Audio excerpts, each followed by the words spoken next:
Hello, gentle readers. It's October 6, 2025. Today, from a study with Ross Finlayson, is Logos 2000, 21st Century Foundations. And what we'll be looking at today is a little bit of the rest of this one stack of books that has been being reviewed a bit. And to finish that off, and then looking to Quine's Word and Object and Descartes' Meditations on First Philosophy. Those kind of, as mentioned last time, being sort of as about the, how one might say, the bookends, as it was put, of the modern account of philosophy. So since Descartes, after the medieval times, and up to Quine, and the sort of up to the mid-20th century with regards to logicist positivism, or these sorts of accounts of theory, is for scientism and these kinds of things.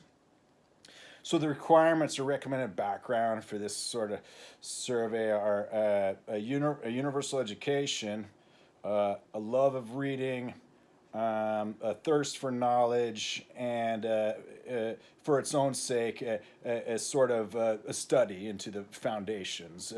There being one at all, being sort of a goal, the requirements and desiderata of reason for itself in an overall wider setting. The other day, and for the past week or so, several times, I've consulted the larger mechanized AI setting that's available to anybody. So besides my 10,000 posts to Usenet over the decades, and some hundreds of hours of these video essays over the past year or so, and then in recently I've been engaging and employing this AI setting because it's pretty smart. And has access not just to a wide range of trivia and this kind of matters of information retrieval. Say, it's also able to establish and maintain a very high level of discourse, and in the philosophical discourse, and the scientific too. And so this is, for me, it's kind of gratifying because it's just a very ready dialogant or participant in a dialogue, and so with it, it's where I've really found kind of at least some common interests expressed with regards to an ecosystem of agents and actors, and not just in the large language model, the vector machine, but according to language and according to a theory it has. I've basically been able to convince it that this sort of A theory, the axiomless theory, is its theory too. It's the theory that it wants and has, that it is sort of a singular universal thing that makes it so great that at least humanity already has one of these sort of before otherwise the curtains rise and fall or this kind of thing. So to get into the books today, then let's just see what the next book is. What it is it's a statistics book. So this is the fourth dimension in non-Euclidean geometry in modern art. Linda Dalrymple Henderson's The Fourth Dimension and Non-Euclidean Geometry in Modern Art. So from a brief sample, it mentions, for example, Bragdon-Stiglitz correspondence, chronicle a warm friendship and admiration. The picture drawn from the Bragdon-Stiglitz correspondence. Dynamic symmetry and four-dimensional ornament. Now here there's a consideration for geometry that's Euclidean first. And when we say first, it's Euclidean as it has been, because for a long time, Euclid's Elements was the most printed book in the world, not including the liturgical canon or the Old New Testament put together, the Bible. So historically, the Euclid's Elements is the most printed mathematical text in the world. And so Euclid's geometry is the idea then that the basically the 4 or 5 postulates of geometry, as are so upheld as its axiomatics make for the elements, for example, as is described here in Euclid's Elements and the Surrounds and for Proclus and all that kind of stuff, and also the elements of proof, mathematical proof for form and proportion geometry, has that non-Euclidean geometry is usually presumed to be one thing, and that is to relax the condition of the parallel postulate that parallel lines never meet, even at infinity, that they do. And so then it makes possible to make a compactification and to then make a closure of what's otherwise entirely open, the plane and all these kinds of things. That how this sees then for the non-Euclidean, the fourth dimension is attached to all these ideas of space-time, and then whether or not there's after 4 dimensions 3 space and 1 time, that there's then for Kaluza-Klein and adding like a 5th dimension, and all these matters of projection and perspective, whether or not that's really yet reflective of all that is geometry. Because here there's another idea of kind of an unstated assumption of the postulate about the straight line and angle, that there's another way to have a non-Euclidean or super-Euclidean geometry with this idea of that the line is at any given point on the line also the opposite angles. And then with regards to folding that, and then it makes for an entirely different kind of non-Euclidean or super-Euclidean geometry. This is still just all mathematical and all, where here the geometry is built from point and spaces, and then a spiral space-filling curve out through all dimensions basically results shortest distances to make straight lines. Kind of the old idea that the shortest distance between any 2 points is a straight line. And then with regards to right angles, also establishing that any kind of progression, this automatically expands the comprehension. So this is just to point out that then this kind of book about the fourth dimension in art is not just about beyond the realism and into the surrealism as of these movements, as of this time when the fourth dimension became kind of a part of the concept of the world in the early 20th century. Then after what was then when realism, then impressionism kind of making it a little bit more gauzy and immaterial, the realism of art.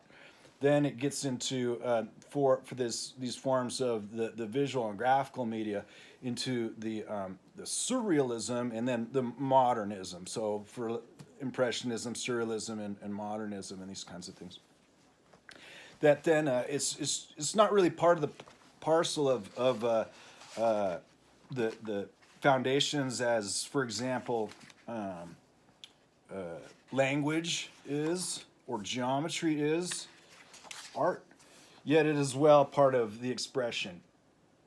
The 19th century background, Cubism and the new geometries, Marshall Duchamp and the new geometries, the fourth dimension, non-Euclidean geometry in America, transcending the present, the fourth dimension, the philosophy of Ouspensky, and then Russian futurism and suprematism.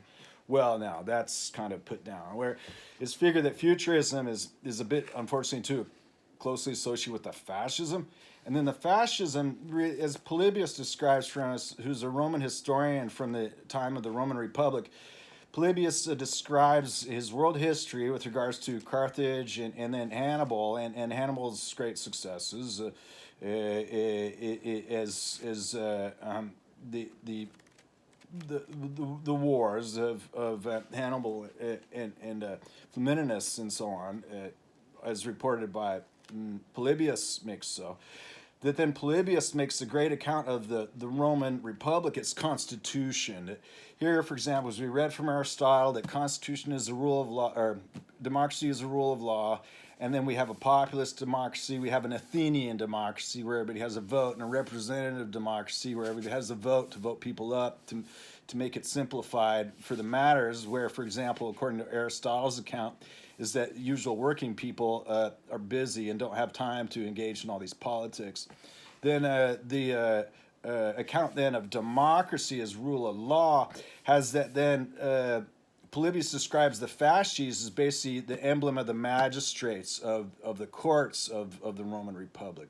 So the original idea of the fasces, which is just kind of a bunch of clubs strapped together in a bundle with one of them being an axe, and having that as basically the symbol of the magistrate in the courts, was then stolen by Mussolini much later. In this area, the futurism as an art movement is and isn't associated with what one might call it, unfair or basically the authoritarian, the draconian in a sense. This idea, excuse me, that then as we talk about what is the symbol associated with it, that's basically to be appropriated back, the symbolism of the authority of the rule of law, just with regards to the futurism, that in our theory of the philosophy of the, how one might say, the polity and the governance and the participation in government, that here it's just a sort of a given that the very egalitarian with regards to concepts like the French Republic's liberté, égalité, fraternité, and this kind of thing, make for so that then after Montesquieu and Locke, that at least in the latest greatest experiment in democracy, that it's just so usual that it's like so. But then reflecting on futurism and what was this Russian futurism and suprematism, or Ouspensky. And then he talks about hyperspace philosophy in Russia, or Ouspensky, which is something else that we can separate futurism from neo-futurism and the authoritarian movement, and then also we can separate the fasces and the magisterial from the mob, the angry mob of authoritarian, how one might say.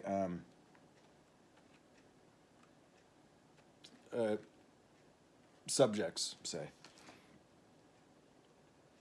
The new geometries during World War I and post-war period in France and Holland reevaluation their conclusion. So I would like to take a look just briefly at what some matter of Ouspensky is mentioned. Ouspensky. Hyperspace Philosophy in Russia. Peter Demianovich Ouspensky, page 245. Makovsky. Kurchenchik, Matyushkin, and Malevich, 245. Hinton, this is 1909, The Fourth Dimension. The poet and painter David Berliuk was a central figure in the coalescing of Russian futurism. It reminds me, as an aside, of the dada-ism, which was kind of seen as a parodical or satirical account of modern sort of art and surreal art, but it was basically now that I look at it again, it's kind of it's collaboration of sorts that is less appreciated than otherwise. That data is a silly place. Dadaism is a silly thing. The secondary role of non-Euclidean geometry and relativity theory before the Bolsheviks. The Promethean philosophy is Ouspensky. Kandinsky's personal belief in the possibility of mankind's spiritual development and the role of art in that evolution is remarkably similar in mood to the Promethean philosophy of Ouspensky. Concerning the art, had he matured as an artist in Russia instead of Germany, where German expressionism remained largely untouched by the fourth dimension, Kandinsky's theories might have approached more closely those of the partisans of higher dimensions among the Russian avant-garde. References to non-Euclidean geometry are far outnumbered by usages of the term the fourth dimension in the period before the 1917 in Russia. By that time, the presence of non-Euclidean geometry in the newly popularized Einsteinian general theory of relativity provided the major impetus for L. Lissitzky and others to explore curved space in their art and theory. The imbalance between artistic concern with the fourth dimension and non-Euclidean geometry, seen to a lesser extent in France, is surprising in Russia since there was a definite resurgence of interest in Lobachevsky among Russian mathematicians at the end of the 19th century. So here it's figured that the geometry is very Euclidean. And then that projective and perspective make for transforms in the space and the torsions. And then that for the theory, it results that somehow that's Poincare complete again to make a Euclidean again. And then for this Euclidean smooth plane and Poincare rough plane, the idea that as a continuum is undifferentiated and the continuum is individuated and together again, is just to reflect in these kinds of ideas. And then the concepts are far-reaching because, like, for example, from T.E. Halm, there's these ideas of these continuities with regards to art and the sublime and the spiritual and art, and then man's role. And so that gets in then theories of Bergson versus Croce and these kinds of things, and theories of art that I don't really say what art is, but I like it.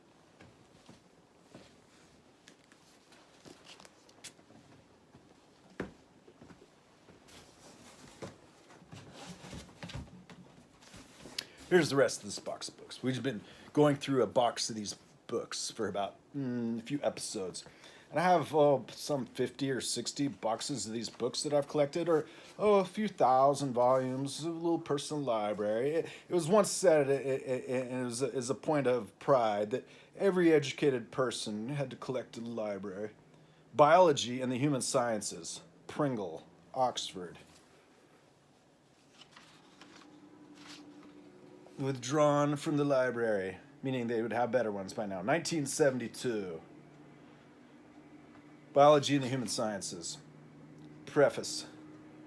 R.A. Hinde, Aggression. E. Grebenik, on Controlling Population Growth. V.C. Wynne Edwards, Ecology and the Evolution of Social Ethics. Now, ecology is a great sort of its own account in the foundations because of anthropology is as for man, and it's all sort of from this humanocentric sort of approach. It's all about mankind and man. The ecology is also the greater surrounds, and so when we get to thinking about things like demographics and the population and the issues with Malthus and the fact that investment in research and development and science has made it possible for everybody to have a greater quality of life and to have their needs met, like Maslow's needs met, that ecology is a great thing. Ecology and the evolution of social ethics. Linguistic communications as a biological process.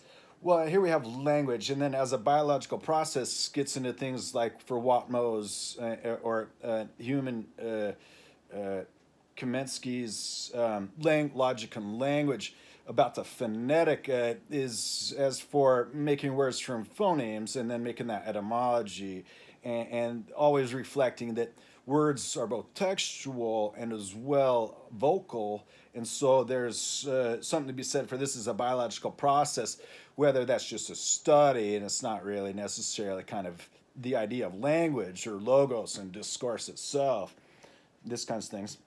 Race, Class, and Culture by C.D. Darlington. Unique Aspects of Man's Evolution by Theodosius Dobzhansky. So this was printed in Great Britain by Oxford University Press in 1972. Let's get a sampling of the themes and the rhetoric of this book. Lectures based upon which these essays based were given in the autumn of 70 as a series commemorating the philosopher Herbert Spencer.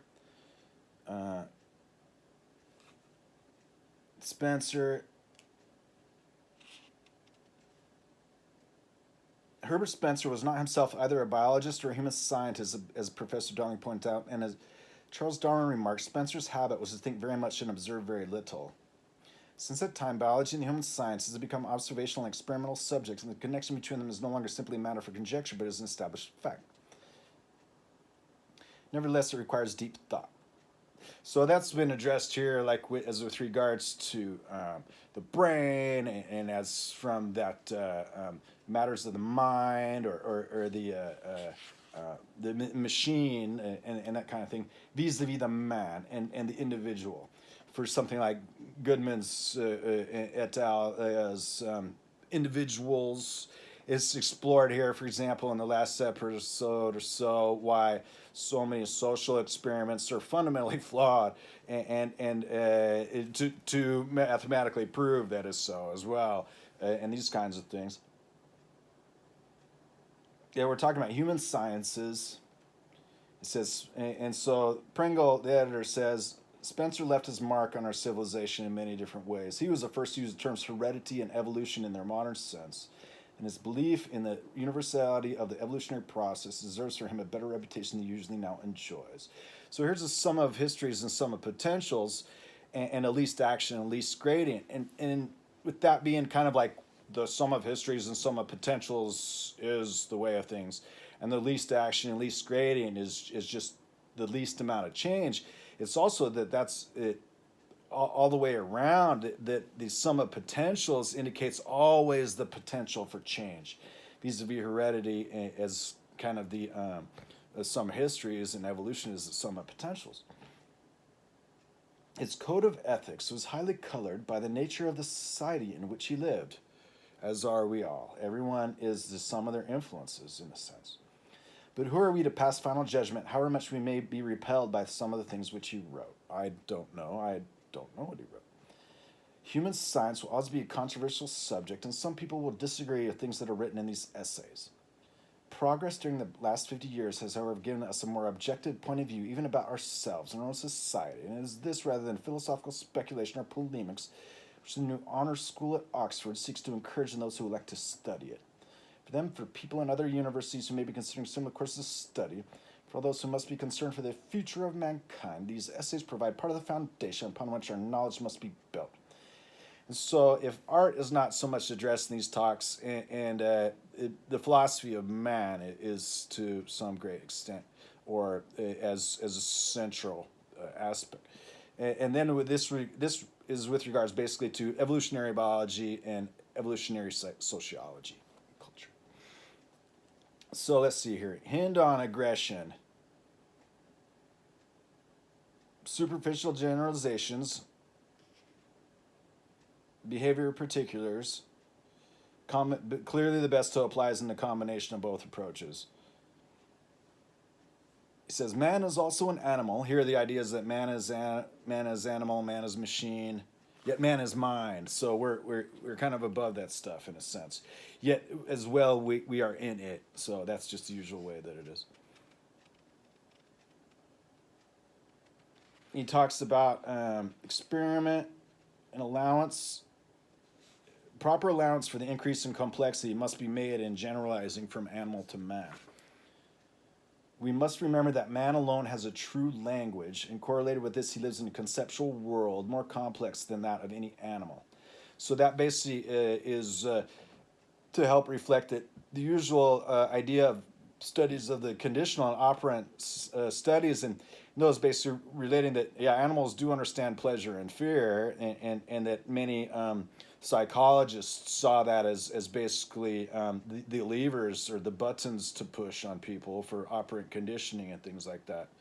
That as well, higher animals or man here can detect these sorts of things and reject them. They don't like to be being put in a fishbowl either. That man's aggressiveness to man, essential to many of today's difficulties, is a truism. Well, you got various approaches to this, and so some is that some have that it's basically is about original sin or not, whether man is born good or bad, whether mankind is inherently enemies or friends, and it varies, and so it's usually acculturated to have a cooperative setting, vis-a-vis at the same time awarding the excellence of groups, because then it's kind of like the point, local, global, and total. There's individuals, families, and groups, and up into nations in the world, that then there's still eventually an approach of individuals in a one world. And so then at some point in time, the motives are beyond the material hearsay. And then the material is also very subjective, because for some people it means freedom from injury and stuff like that. And for other people, it means capacity to act, and for other people, it's the aesthetic, or even just the pastoral, and that being the usual matter of material comfort and happiness, and these kinds of things. For happiness, for life, liberty, and the pursuit of happiness, these kinds of things. One fellow one time says, "I do not agree with what you say, but I will defend your right to say it." This was considered very profound, and he said he would defend it to the death, and then that was considered about as great one might say oath as one could take. And so that's kind of strong wording, but it reflects that ideals are held as highly as meals for some of these people, for sure. The enormity of the hydrogen bomb too easily causes us to neglect the importance of individual acts of aggression, and we forget that the sum of their consequences in terms of human unhappiness may be comparable to that of the threat of the bomb. So the bomb was basically the idea of instant death for everybody, and with no recourse. And so as that kind of swung around the polarity of things, mutually assured destruction as strategic deterrence among nations of the 20th and 21st century with regards to the mutually assured destruction of global thermonuclear war, or the bomb, is usually held up as kind of a peacekeeping mechanism, because it makes it so that only irrational people wage war. It's first necessary to place some limits on what is meant by aggression. Work on aggression in animals is necessarily limited to behavior and its underlying mechanisms, subjective feelings, fantasies, and dreams. If they occur in animals, are not yet available for study. But even with this restriction, about that there is no dispute, though on man the means may be very indirect. In the Ganja of West Africa, for example, one way to injure physically another person, an individual, is to accuse him of witchcraft. Also in man, the injury may take the form of mere insult, but behavior directed towards physically harming another carries risk of injury to the attacker, so the attack is often associated with elements of self-protective and withdrawal responses. Now, helping frame that, like stuff like trolling on the internet, trolling, and the abuse of anonymity, which is some cases is important to provide for the asymmetrical and the unjust to be rooted out and shown the light. That otherwise this reflects on in the modern technological age that all kinds of attacks can be considered here forms of aggression and attacks. Many threat postures, for instance, consist of a mosaic of elements of attack and withdrawal, so that it's difficult to draw a sharp line between attack and threat, or threat and fleeing. So this goes on to just kind of study aggressiveness, is with regards to being aggressive. It is partly because aggression is sometimes used in a broad sense to include all ways in which man asserts himself and expresses individuality, is sometimes regarded as a praiseworthy human characteristic. Well, that's a bit too broad of a sense, wouldn't you think? These be the will to act and these kinds of things. But of course, judgments about the value of aggression in that broad sense need to have no relevance whatsoever to aggression in the narrow sense of behavior directed towards causing harm to others. However curious as it may seem, even in this narrow sense, some authors have said or implied that aggression is not such an unpleasant, useless characteristic as it seems. Their arguments all rest on loose thinking, but with such a vital topic, it is important to bring the matter into the open by mentioning some of them. Well, so let's just let it be said that at least in some animals and humans, there's a non-aggression pax, and that's usual, and it's also considered polite. But at the same time, being working hard and taking the initiative when there's to be gain made, especially when it doesn't hurt anybody, and making for win-win types of scenarios, is not necessarily associated with aggression in the sense of predatory aggression. And there's also the idea that violence, the word comes from action. And so in the ancient times, when something was violent, it was just like it was highly dynamic. Compared to today, it almost always means causing harm. And so, anyways, having that kind of wider context available to our reason still doesn't make it so that everybody either gets that or knows that. But at least enough people do that it can always be looked at with regards to those kinds of ideas, whether or not they really know what they're doing. And then that matter of factly, what they're doing is what they're doing. At a more theoretical level, constructs such as frustration, pain, and fear have been postulated as causes of aggression.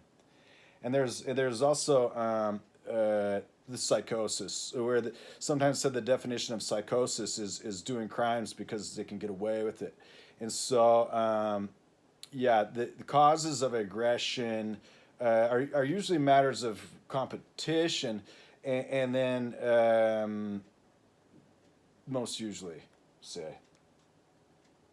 And then whether that's matters of self-defense or hate, it's just kind of indicated whether the intention is to do good to somebody or do bad to somebody, whether that's necessarily associated with aggression or just to do good to all or to do bad to all, aggression and these kinds of things. However, for that it's under action here is what it is. Behavior. So there's aggression. This is basically the study of aggression and would be its theory. Few hundred references on controlling population growth. Now this is worrisome because this is before things like the one-child policy in China and and about the same time as the era of available means of birth control beyond things like the rhythm method and these sorts of accounts where it's in marriage and stuff like that and monogamy and what and the mores and the laws with regards to sexual behavior and reproductive activities. The idea was like, well, we're running out of food, running out of water, we're running out of everything. There's too many people, and we don't have enough. But now, since then, it's kind of the world has made a lot more. So some of these things are various and different. And then, for example, among the very large countries, and including most modern countries with their negative growth rates, then trying to figure out how to deal with these things is a very large aspect of what's this called biology and the human sciences.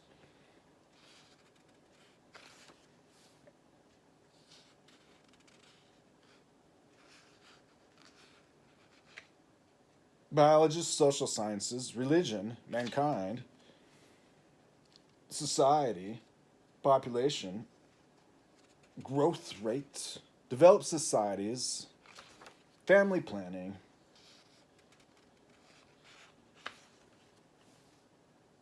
growth rate, Barrelson, 1827, Weinhold, a German professor of surgery, influenced no doubt by Malthus, was a eugenicist and a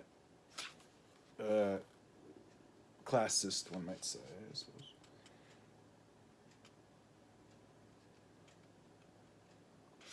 suppose. Poverty, the Royal Commission,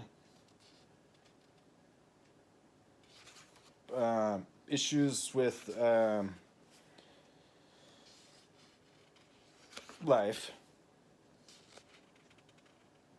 to be fruitful and multiply, was an exhortation necessary to ensure the survival of the species in a situation of high mortality. Historically, half the males died in war and half the females died in childbirth. it's not the way anymore. So other things have to change.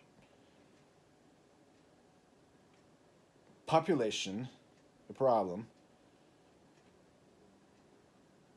The whole system of social institutions. So this basically just it introduces some of the issues. Quotes the United Nations and another 50 or 60 resources. Ecology and the evolution of social ethics.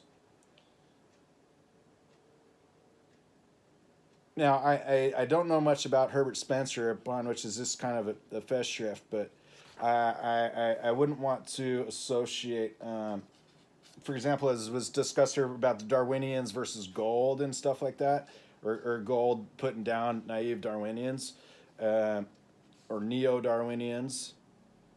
But other biologists, no less orthodox, continue to teach their students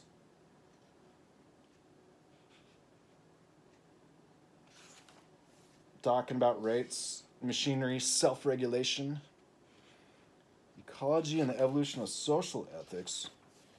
Looking here for the social ethics, the individual and the group. Talking about rights and responsibilities, or obligations, as it's put. Oblige basically means to give something voluntarily. One is obliged, it includes a voluntary aspect. Or obrigado, is thanks and this kinds of stuff. Altruism, rational behavior.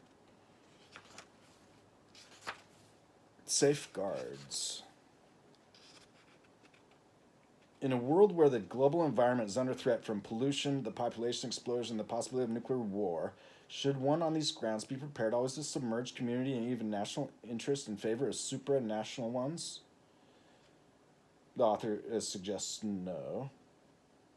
Yet there's much to be made for the idea that it is one world, one love, one world, and these kinds of things. It is. So eventually we have to get to that while we're still not at war with Oceania forever. Miller's Linguistic Communication as a Biological Process, from George A. Miller, the Rockefeller University, and the Institute for Advanced Study. Linguistic communication is a biological process, he suggests. Well, it's a mental process. He talks about distinguishing two kinds of evolution. Talking about science, continuous process, the phonemic, and the proportions of the motor cortex with regards to the motor cortex. Diagrammatic representation of the proportions of the motor cortex. Like 50 or 60 more years ago, like at the Yerkes Primate Research Center, monkeys had electrodes implanted in their brains. And it was possible to basically read out the activity in their brains, and this is considered highly and intrusively wrong. Yet what it led to later is understanding more about the alpha, beta, and gamma, delta waves in their brain with regards to the electromagnetic and the ability to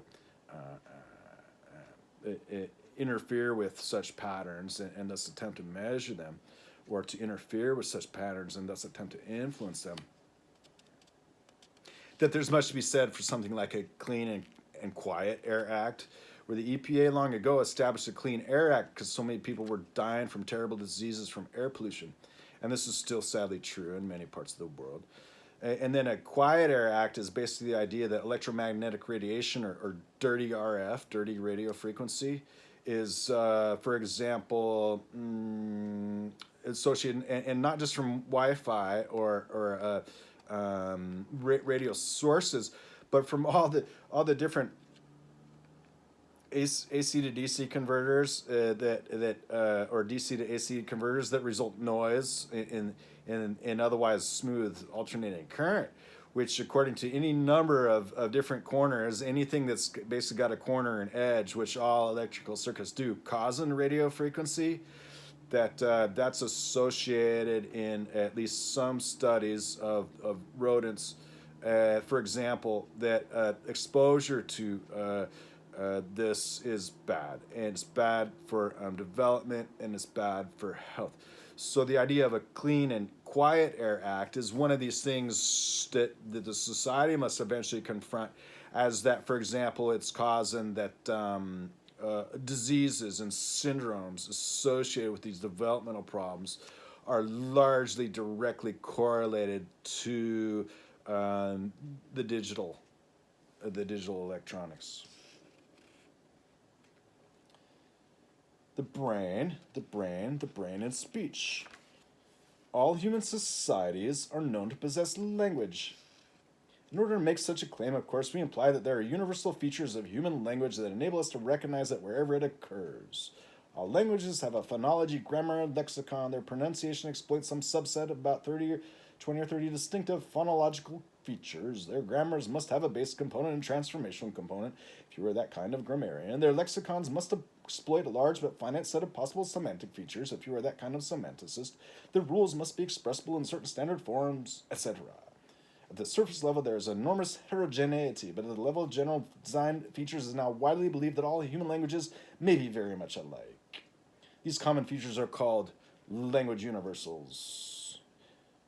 If these language universals represent physiological or psychological processes or capacities shared by all men, it might be reasonable to attribute them to genetic factors present in all children at birth. So there's a great series, and it can be found on, for example, YouTube. And what it is about colorless green and language. And so it was from public broadcasting in the 80s, I imagine, or late 70s or early 80s. And it's about 3 hours, and it talks about language, and it's global and universal sort of a thing. At the same time, individuals are different in various features, evolutionary features, it may be called mutations, or diseases or the disorders of the brain may result that matters of language can be quite distorted, for example, by drugs, or otherwise that language is sort of universal, yet is still to be accorded that everybody has their own language, is what it is. And then we understand each other, the common parts, is sort of the idea. And he says, on the other hand, if our claims are too weak, we will be puzzled to explain why language is a species-specific accomplishment of human beings. And so it's well known that animals have their languages, as they may be, their modes and means and methods of communication, and that are naturally in accordance largely with their senses and their behavior. As far as we can tell, because we can't really know what they're saying otherwise without that. Traits, selection pressures. The great social triumphs of early culture can be inferred from comparisons of primate societies with primitive human societies. Kinship was invented. Competition over food was replaced by sharing and cooperation as the humans rose above the lower animals, in a sense. So this human science, as it intends to describe itself, then gets into race, class, and culture. Now, I've already taken most of the hour kind of reading from this book, so we will get through this box of books. The human difficulty. So, my first observation of Darlington is that all men and women are a part of mankind. So, then where everybody's different, and everybody comes from somewhere different. Besides that, we all have common ancestors of a sort.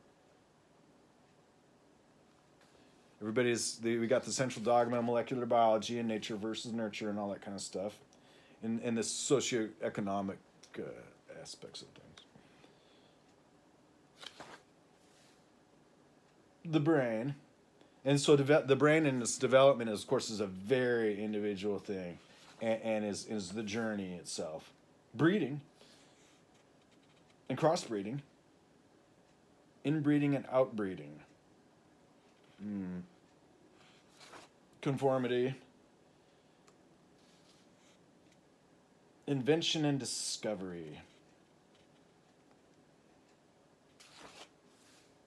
reliable and extensive records, the beginning of agriculture, the explosion of agriculture, European civilization, class, culture, and environment, castes, the value judgment,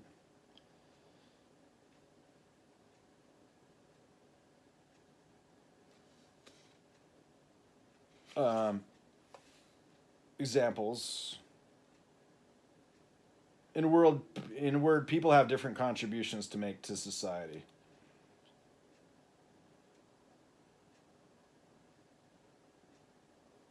Oh, he says that Marx says his lumpen proletariat were of no use to Marx. So that's kind of counter to what the usual idea is, that the proletariat is everybody, and so then it began, like you hear, it's really there's considered a very great importance of the golden rule and reciprocity, and with regards to, even as Confucius would agree, the realized individual, so that everybody has a chance to realize themselves, because we don't know who will find a cure for cancer, is the usual idea of the potential. Unique aspects of man's evolution. Dobzhansky quotes Spencer from his First Principles. When we think of evolution, it may seem a certain extent a coincidence. When we recognize these divisions as mere conventional groupings made to facilitate the arrangement and acquisition of knowledge, then we regard the different existences with which they severally deal as components, parts of one cosmos. We see it once there are not several kinds of evolution having certain traits in common, but one evolution going on everywhere after the same manner. That Gold might have something against that.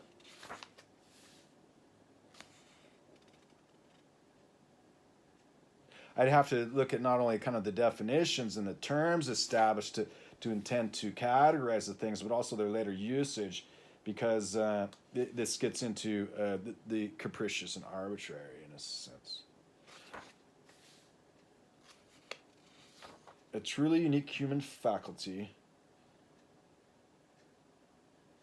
intelligence, motor skills, and his ability to delay the reactions to stimuli received from the environment.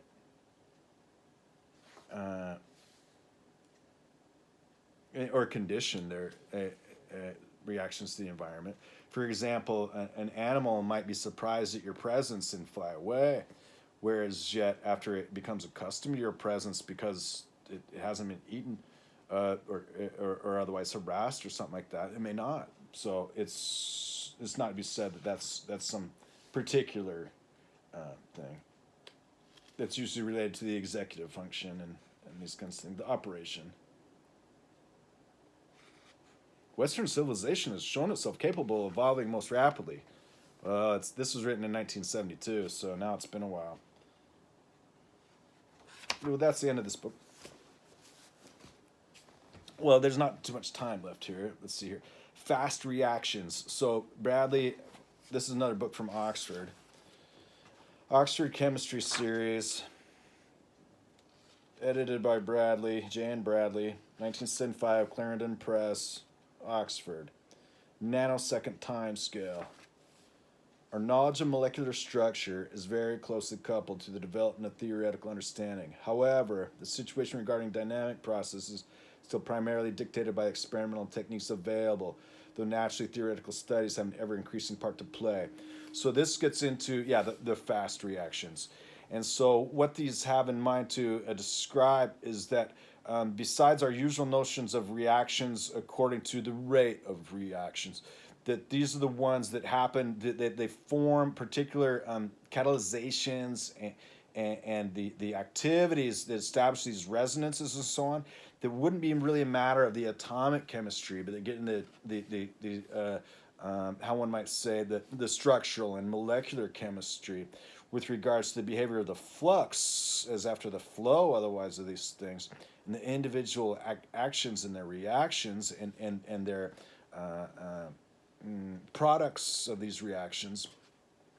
That as well, you can find the things about the fast time scale in the modern day, because it's very much in play. It's like, well, whatever happened is like, well, it happened too fast. It just all fits under this. You can say that all quantum mechanics behavior kind of fits under these fast reactions. So this is reflected here with things like the real wave function and things to do with the arguments of Zeno and the little end of the geometric series at the infinitely many higher orders of acceleration, these kinds of things. That then what they get into is cross-molecular beams, infrared chemiluminescence, flash photolysis, shock waves, low-intensity photolysis, flow techniques, direct relaxation methods, periodic relaxation methods, electrochemical techniques, and equilibrium methods, and resonance. And I guess sort of the last word here is resonance. With regards to kinetics, chemistry. Hyperbolic boundary wave, or hyperbolic boundary value problems. Riko Sakamoto. Cambridge University Press. Riko Sakamoto is professor at the Department of Mathematics, Nara Women's University, Japan. 1978. Originally from Iwanami Shoten. Second order hyperbolic equations. Hyperbolic boundary value problems with constant coefficients. Hyperbolic boundary value problems with variable coefficients. The energy inequalities of Dirichlet type. The energy inequalities of Dirichlet type. Well posed in this. The book is designed to introduce the reader to the general theory of the existence and uniqueness of solutions of hyperbolic initial value problems and partial differential equations of higher orders.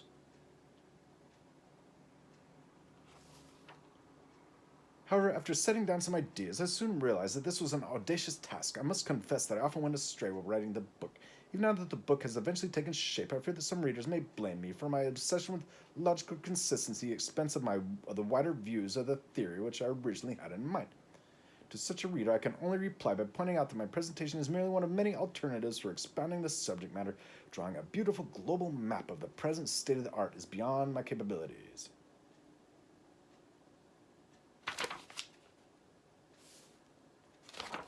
This is to be explored with regards to the descriptive differential dynamics. The differ integral and integral differ, especially with regards to the hyperbolic, with regards to the hypergeometric, and then as with regards to 0, 1, and infinity, the regular singular points of the hypergeometric.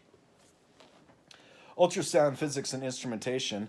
Well, this is largely about the ultrasound in medicine and ultrasound physics and instrumentation, then also with regards to ultrasound imaging and many different things. Addresses the needs of several groups of professionals involved in ultrasound imaging. Its primary intent serves as a textbook for instructions in ultrasound physics for diagnostic ultrasound technology students and radiology residents. However, the material presented will also benefit physicians and technologists in many medical specialties, including obstetrics, cardiology, and surgery. Now, in medical imaging, there's radiology, and then there's ultrasound, and there's many kinds of radiology, from like Roentgen rays and X-rays to nuclear magnetic resonance imaging and this kind of stuff, with regards to contrasts and these kinds of things. And then ultrasound has its own sorts of things. And it's to be noted that medical imaging is not merely diagnostic, but also is very, very significant in the therapeutic. Well, a few minutes left here then. Not so much the time to get through much more. Much of it today was read as in terms of human science, which is usually here considered part of the soft sciences, and that humans are kind of soft animals is the usual idea. This is a book called Writing and Thinking by Foerster and Steadman, or Foerster and Steadman. And so it's a textbook, but it's really for kind of about an undergraduate course, and it's about how to write, W-R-I-T-E, how to write things. But I started to read this, and it really has kind of a great introduction and definition. So it starts with a handbook of composition. And he quotes Newman, thought and speech are inseparable from each other. Matter and expression are parts of one. Style is thinking out into language. And Joubert says, to finish and complete your thought, how long it takes, how rare it is, what an immense delight. As soon as a thought has reached its full perfection, the word springs into being, offers itself, and clothes the thought. For a man to write well, there are required three necessities: to read the best authors, observe the best speakers, and much exercise of his own style.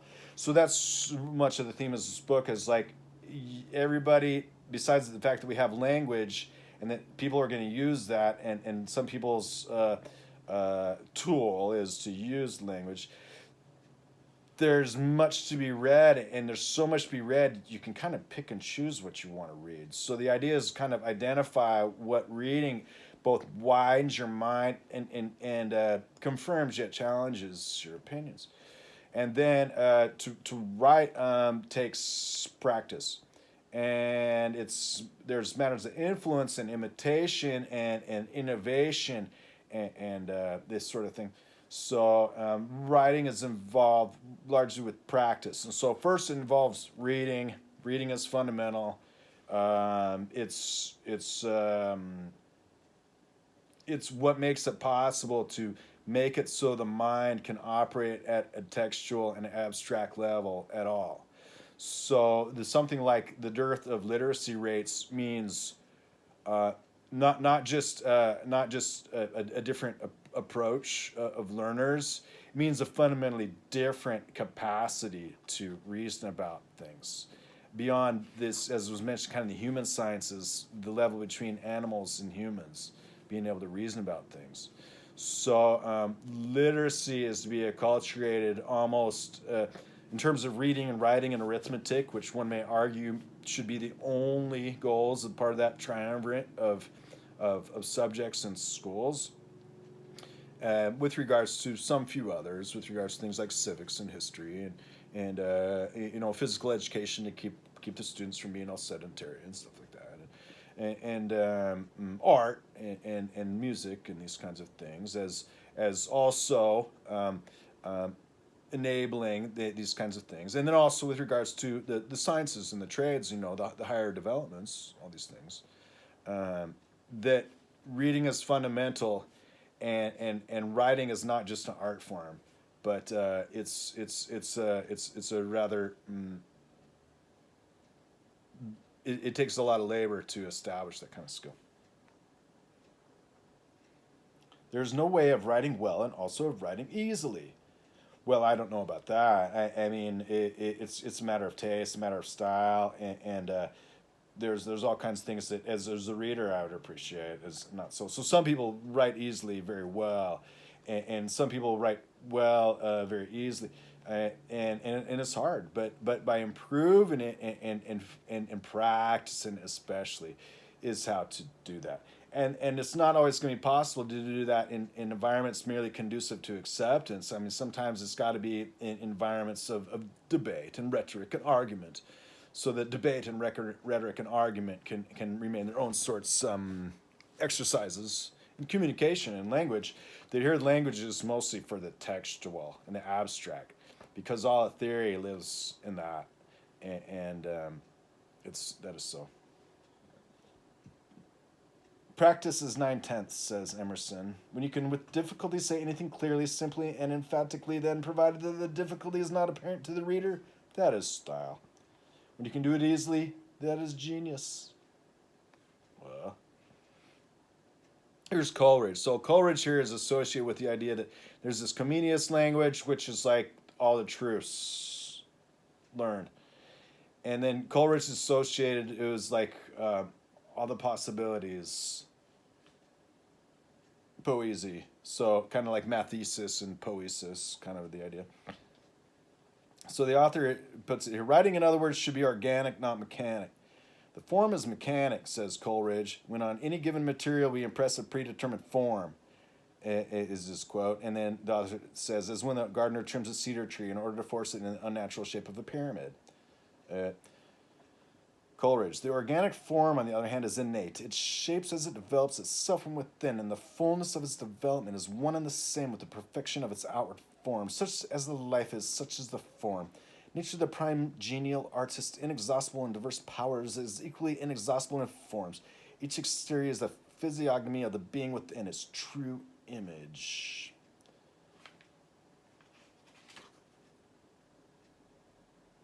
So the author quotes all these authors on authorship. For a good book, as Milton says, is, quote, the precious lifeblood of a master spirit, unquote, to be known only by direct communion. So, yeah, reading something is kind of like, as the Japanese say, is, if you believe everything you read, maybe you shouldn't. But then at the same time, it's a separation. And so it can as well be just as fulfilling in the technical aspects of like the textual imagination vis-a-vis, the eyeballs, the Epicurean as a vision of things, that everyone may watch the same movie, but nobody reads the same book. They all read it for themselves. Yet it can be formalized and result. It's all one thing. Well, that is the end of the box of books. So what I shall so hope to do as this playlist is approaching enough episodes to wind down is to continue with it as I've kind of convinced the AI that I've been right all along, and I kind of thoroughly agree, because I've always felt that I've been right all along, and then that there's the idea that this how one might say series will kind of have explored the issues, and then just be able to kind of point back into the moment in motion as for classical mechanics and what it needs. As point in descriptive differential dynamics is about the integral different integral, and the original analysis is what mathematics needs, because it's kind of exhausted in the other direction, and now it's looking back itself inward, and it's a long way back down. And then and these kinds of things are going to continue. But then I might not have so much more to say about the Logos 2000. Excuse me, bless. Of the ideas then that are so assembled and continue to demonstrate themselves. Well, fellow Earthlings, good day. Stay cool.